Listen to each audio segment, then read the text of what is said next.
Prajurit bahagian muka.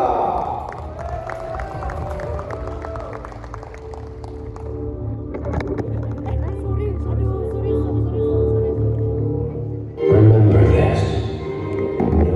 Nobody watches you harder than the people who don't like you. So, give them a show they'll never forget.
Terdahulu Timbalan Pimi Sarawak yang juga Menteri Sumber Asli dan Pembangunan Bandar Dua Datuk Ahmad Awang Kenali Hassan memberitahu projek-projek tersebut telah dilaksanakan di bawah rancangan Malaysia ke-12 RM-12 dan bentukan projek raya yang dianggarkan berjumlah 1.13 bilion ringgit.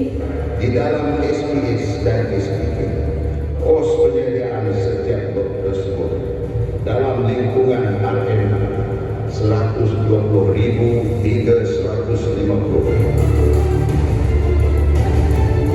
Berdasarkan laporan kebenaran, kami dapati kita belum mula rumah gili Bukit Bunga. Oh, maaf, saya tidak bisa mengatakan.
Camino Escobar Gaviria.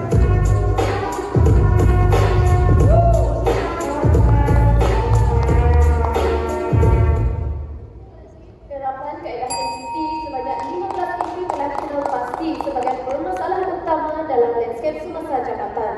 Isu-isu ini kemudiannya disaring menggunakan analisa data metrik.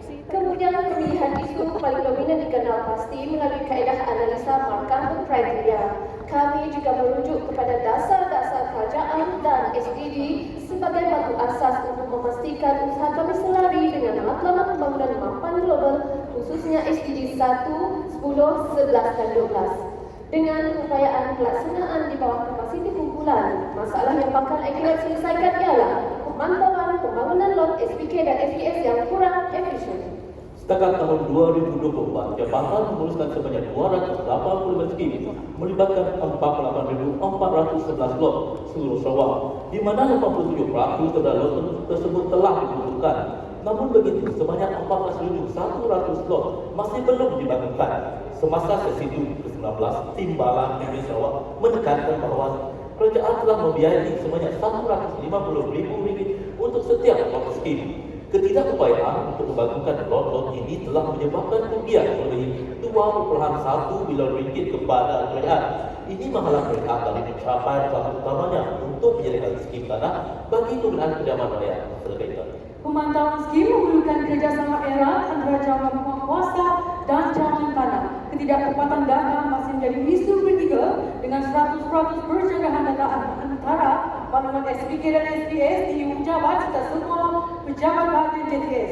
Malah data rancangan tanah muka dan sistem utama jabatan iaitu LAAS juga menunjukkan percanggahan 100%. Lebih membimbangkan, kaedah pemantauan konvensional yang masih bergantung kepada pelan dan kertas menyulitkan proses pengenalpastian lot di lapangan. Gambar rumah serta setiap hasil pemantauan di lapangan perlu ditanda secara manual pada pelan dan dikewaski di pejabat. Proses ini bukan saja menambah beban kerja, malah meningkatkan risiko kesilapan pemantauan. Kumpulan telah menapasti 18 punca masalah melalui kaedah brainstorming yang diilustrasikan pada Rajah Ishikawa 1. Seterusnya, melibatkan kajian data, temu buah dan pemerhatian untuk menjana 5 punca masalah paling kritikal yang diilustrasikan pada Rajah Ishikawa 2.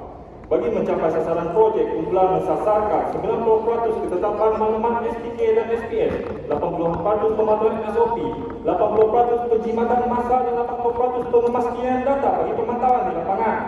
Untuk mengatasi kekerapan punca masalah, kumpulan menggambarkan data tersebut dalam baca Pareto 1 dan sebulan suara mensasarkan pengurangan sebanyak 80% dalam kekerapan punca tersebut. Tuan-tuan yang saya hormati, dalam usaha mencipta idea kreatif, kumpulan kami telah menerapkan kaedah brainstorming, VMI dan rajah pokok dan berjaya menghasilkan satu solusi sistem pemantauan yang komprehensif.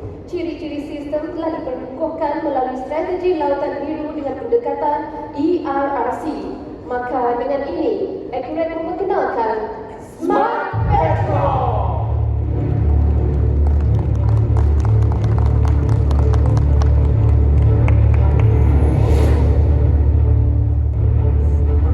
Klik pohon pantau lot, pilih skim, tik pada lot yang ingin dipantau.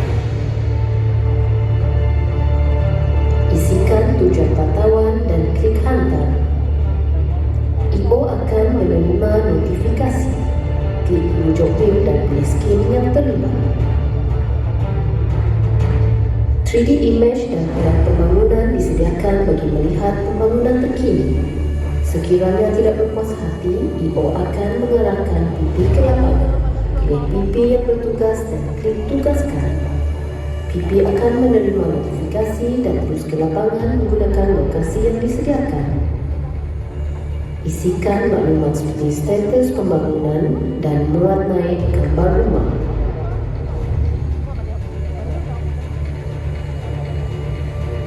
Seterusnya, klik kemas kini. Pilih laporan pada dashboard, klik laporan pemantauan. Pilih lot dan klik selesai.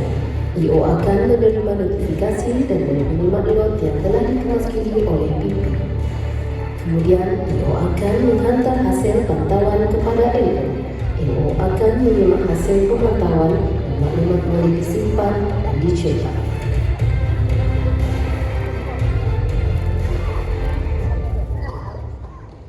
Smart Patrol merupakan inovasi termaju dalam dunia teknologi pemantauan di Sarawak yang menawarkan pangkalan web dan aplikasi telefon yang direkam khusus bagi memastikan pemantauan yang efisien.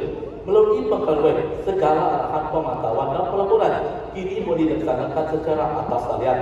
Sistem ini dilengkapi dengan teknologi AI melalui Building Establishment Automated Mapper yang mampu menjana plat building footprint dalam tempoh masa kurang daripada 1 minit. Sebabkan status pembangunan dilakukan hanya melalui image 3D scan tanpa perlu turun ke lapangan. Ditambah lagi, sistem ini menyertakan pangkalan data SPK dan SPS yang reliable staf pemaskinan data secara real time, memastikan maklumat adalah secara paling terkini dan tepat. Bukan itu saja Marcel, current location menunjukkan lokasi semasa pegawai dengan real-time collection. Hasil pemantauan dapat direkod terus dari lokasi dan memastikan data yang dikumpul adalah reliable. Aplikasi ini dilengkapi dengan navigation yang memandu pegawai ke lokasi yang dipantau dan membolehkan gambar pembangunan dimuat naik dari lapangan. Manakala online report generation pula menjimatkan masa dengan memproses data dan laporan pemantauan secara otomatis, memudahkan pegawai dengan menghasilkan laporan yang lengkap dan tepat tanpa perlu melalui proses manual yang memakan masa. Kumpulan kami telah menjalankan uji cuba sebanyak 6 kali dengan uji cuba ke-4, ke-5 dan ke-6 dilaksanakan di SPK Sungai Alor, Judan, Penat dan Jibungan. Dengan ini kami telah berjaya mengurangkan kekerapan punca masalah sebanyak 93% melebihi sasaran Pareto yang telah ditetapkan iaitu 80%. Hebat, kan?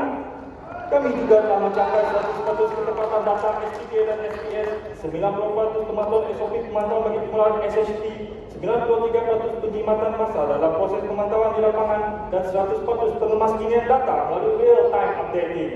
Kumpulan kami telah mendapat kelulusan untuk menggunakan Smart Patrol di Pejabat bahagian muka pada 27 Mei dan telah berjaya melaksanakan pemantauan berkala di SPS Belawai Fasa 1 dan 2 sebelumnya menggunakan Smart Patrol di lapangan. Manakala pemantauan di SPK Belawai Fasa 4 menggunakan image 3D. Bagi tujuan penyeragaman ke seluruh pejabat bahagian, kumpulan telah mengadakan taklimat bersama pengarah tanah dan survei pada 1 Julai dan memperolehi kelulusan pada 18 Julai. Sesi jerawatan dengan seluruh pejabat bahagian seterusnya diadakan dengan zon selatan, berpusat di JTS Saripeda bagi zon tengah serta utara, berpusat di JTS Kapit. Kumpulan berjaya melaksanakan penyeragaman di bahagian Saripeda, iaitu SPK Saripeda Fasa 1 melibatkan 178 lot yang dikemaskini dalam masa kurang daripada 2 jam, dan di bahagian Kapit iaitu SPK Fasa 1 Kampung Gelap dan SPK Kampung 5 melibatkan 72 lot. Berjaya dipantau dan dikemaskini dalam masa kurang daripada 30 minit. Mudah-mudahan. Kumpulan terbukti berjaya menjimatkan kos pemantauan sebanyak 80%, mengurangkan pembaziran kewangan melebihi 9 juta dan memendekkan tempoh pemantauan sebanyak 99% dengan menghapuskan proses penyediaan laporan. Smart Patrol juga telah membuktikan bahwa transformasi radikal adalah kunci kepada keberkesanan pemantauan. Penggunaan teknologi BIM dan image 3D drone telah melonjakkan produktiviti pemantauan dan pelaporan sehingga 99%, meningkatkan produktiviti pemaskinan data aloti sebanyak 94% dan mengurangkan jumlah pegawai dari 5 orang ke 2 orang sahaja. Di samping itu juga mencapai ketepatan maklumat SPK dan SPS yang sempurna. Betul kan, Tu? Betul, Dinta. Inovasi ini benar-benar mencipta nilai tambah dengan menyediakan maklumat yang membolehkan nama-nama aloti yang belum mendirikan rumah dirujukan kepada Menteri Mortgage dan SPNB. Sebanyak 23 aloti telah berjaya mendapat kelulusan untuk pembinaan rumah melalui SPNB, menunjukkan impak langsung inovasi ini dalam merealisasikan impian rakyat dan mengukuhkan ekonomi negara. Di samping itu, potensi kutipan iuran tol menghampiri 1 juta ringgit dan premium tanah yang akan melebihi 35 juta ringgit jika 14.100 lot dibangunkan. Dan yang pasti, sebagai langkah kawalan kelestarian inovasi dan perlindungan harta intelek, permohonan pendaftaran telah dihantar kepada Sarawak Multimedia Authority pada 18 Jun. Kumpulan telah memberi taklimat mereplikasi sistem Smart Patrol kepada pengurusi Perbadanan Perumahan Sarawak berangkap adun N58 Balingan dan taklimat pengenalan Smart Patrol bersama YB Royston adun N57 Pilihan. Tuntasnya dengan pemantauan yang berkesan, tetapi kerajaan juga akan memperolehi pendapatan tambahan yang signifikan. Sebelum mengakhiri wacana ini, sama-sama kita saksikan video testimoni Smart Petrol. Saya yakin potensi sistem Smart Petrol ini sangat besar dalam memastikan pemantauan SPK dan SPS dilaksanakan dengan lebih efisien dan terkesan. Inovasi ini tidak hanya memudahkan kerja-kerja pemantauan, tetapi juga memainkan peranan penting dalam pembangunan masyarakat yang lebih baik dan sejahtera di Sarawak. Segala perkembangan dan masalah yang timbul dapat dikesan lebih awal dalam mengenal pasti lot-lot yang tidak dibangun. Wujudnya inovasi terkini Smart Petrol hasil buah fikiran kumpulan Accurate yang dilengkapi dengan teknologi canggih buat jurang kalinya diaplikasikan dalam proses pemantauan bakal membawa perubahan besar kepada perkhidmatan GPS Sarawak ke arah perkhidmatan bertaraf dunia seiring dengan misi kerajaan. Smart Petrol ini berpandukan image 3D scaling ini memudahkan pemantauan, memastikan pembangunan dapat dilakukan dengan lebih efisien dan efektif. Penggunaan tanah dapat digunakan dengan baik, teratur dan ini akan memudahkan lagi pembangunan di Sarawak. Smart Petrol memberi impak positif kepada jabatan melalui pemantauan yang sistematik dan berteknologi teknik yang dilengkapi dengan teknologi artificial intelligence. Sistem Smart Petrol ini sangat bagus dalam membantu mempercepatkan proses pemantauan di lapangan bagi pengeluaran sumber daya tanah dan terutamanya memastikan komunikasi antara dua cawangan lebih efektif dan data SPK, SPS dan kita. Smart Petrol terbaik. Sistem Smart Petrol terbaik. Syabas dan tahniah. Accurate Smart Petrol terbaik. Cukup dapat cuma membantu kerajaan. Terima kasih kerajaan ini. Terima kasih SPK. Smart Petrol terbaik.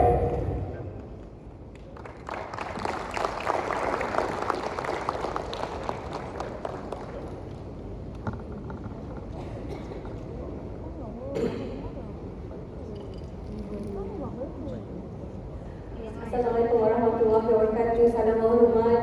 Tahniah Tuan Accurate daripada Jabatan Tanah dan Survey bahagian Muka dengan projeknya pemantauan pembangunan SPK dan SPS yang kurang efisien. Terima kasih atas penyediaan dokumentasi yang almost perfect dan juga slide dan juga pembentangan yang begitu menariklah pada petang ini. Saya cuma ada beberapa soalan yang mungkin saya tak jumpa jawapannya ataupun mungkin jawapannya ada di sini tetapi saya tak jumpa. Saya nak tanya, kalau kita tengok berkaitan dengan SPK dan juga SPS ini, dia ada sistem-sistem lain yang sebelum ini digunakan, iaitu TMS, kita ada TASC dan sebagainya. Adakah sistem-sistem yang ini sekiranya Smart Petrol, bukan sekiranya, memang Smart Petrol dah diseragamkan, dia mengambil kira digabungkan sekali all those elemen ataupun kita tinggalkan yang lama? Dan juga tambahan, dan how in future adakah Smart Petrol ini akan diintegrate bersama LASIS? Assalamualaikum dan selamat petang. So untuk menjawab soalan tersebut, actually Smart Petrol is a complement kepada TMS dan TAS.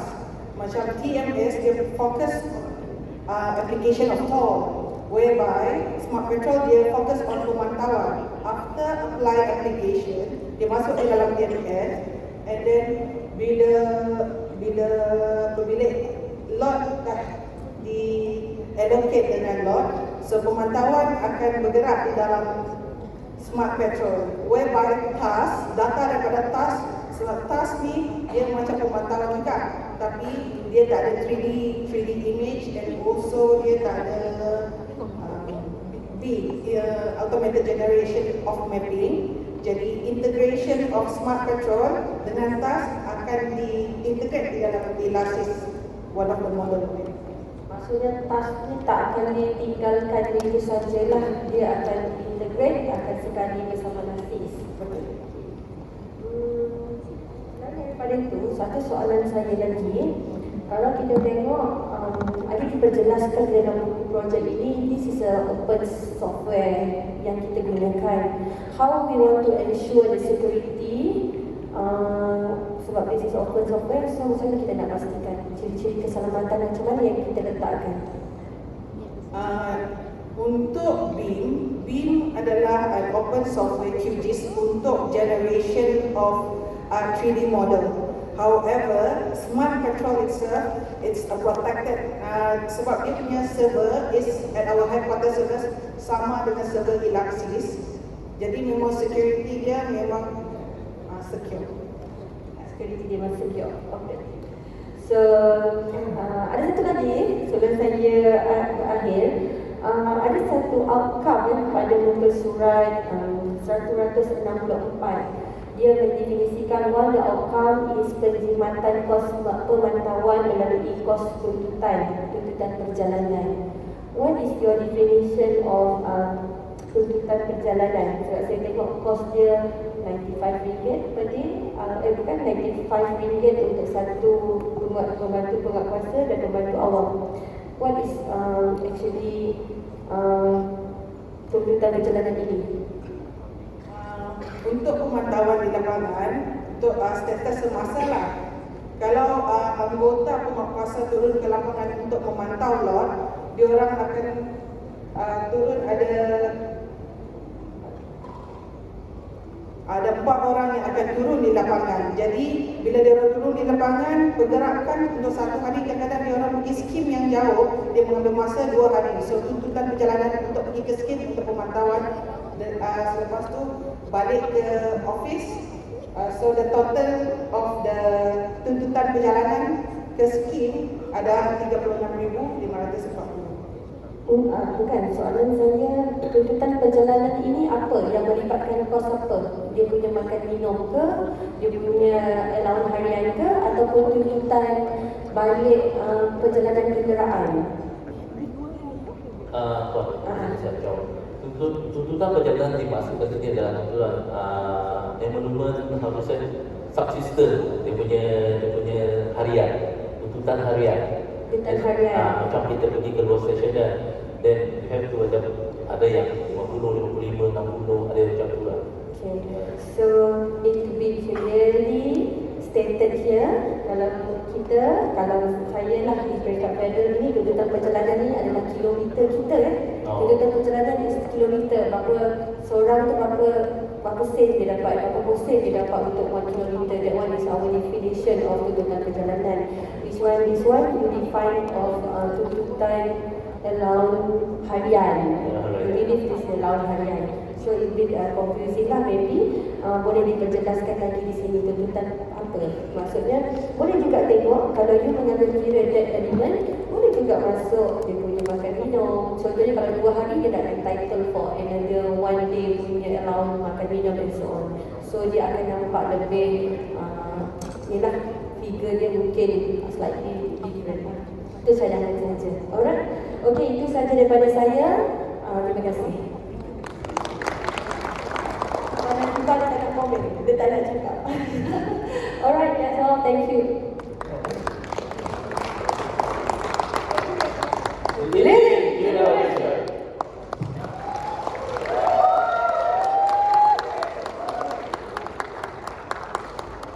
Baiklah, berikan tepukan yang murah kepada Accurate yang baru saja membuat persembahan untuk sesi petang yang baru saja dipersembahkan Jabatan Tanah dan Survey Bahagian Muka.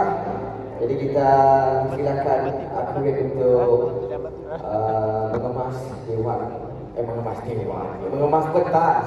Mengemas sudah balik dari tanah om.